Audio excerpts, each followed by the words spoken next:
তো ভেতরে ঢোকা যাক, গিয়ে দেখা। জাস্ট আর্টটা একবার দেখো, ওয়াও, মৎস্যকন্যা, হাতের কাজটাই অসাধারণ। চলো যাওয়া যাক, খুব সাইড দিয়ে আমাদের যেতে হবে। এখানে শত সহস্র মাছ, ওয়াও, যেন মনে হচ্ছে আমি কোনো সমুদ্রের মাঝখানে আছি। আর্টটা দেখেছো জাস্ট, যে মৎস্যকন্যা, যেন আমরা সমুদ্রের ভেতরে আছি, তাই না? মানে জাস্ট এই আর্টটাকেও ফলো করার মতো, অসাধারণ।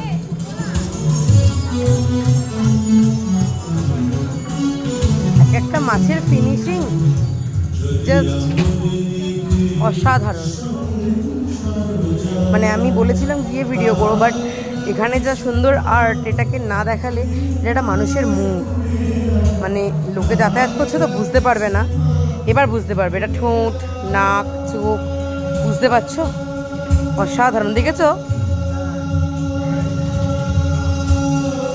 মানে জাস্ট আর্টটাকে দেখার মতো। আমি যার জন্য আর্টটারও ভিডিও করলাম। বাহ, এই একটা মৎস্যকন্যা।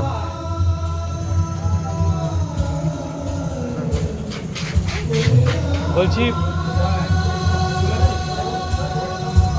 কি বললে?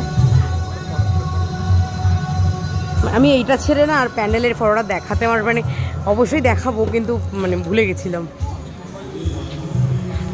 মানে প্যান্ডেলটা নর্মাল করে তো ঠিক আছে, প্যান্ডেলে এমন কিছু করে লাভ নেই। এই আর্ট, এই ব্যাংকটাকে দেখো, মানে জাস্ট একটু ব্যাংকটা না সরলে বোঝানো যাবে না। ব্যাংকটা দেখেছো? মানে ব্যাং গর্ভবতী এখানে দেখাচ্ছে, ব্যাংকটাও অসাধারণ, অসাধারণ। মানে জাস্ট যে আর্টিস্ট, তার মানে বিশ্লেষণ, তার মানে তাকে কী বলবো, তাকে কী বলে আমি আখ্যা দেবো সেটা বলার ক্ষমতা, বা মানে সেটা বলা, অ্যাকচুয়ালি তার ব্যাপারে কোনো কথা বলাটাই আমার খুব পাপ হবে, কারণ আমি অত বড় কেউ নই।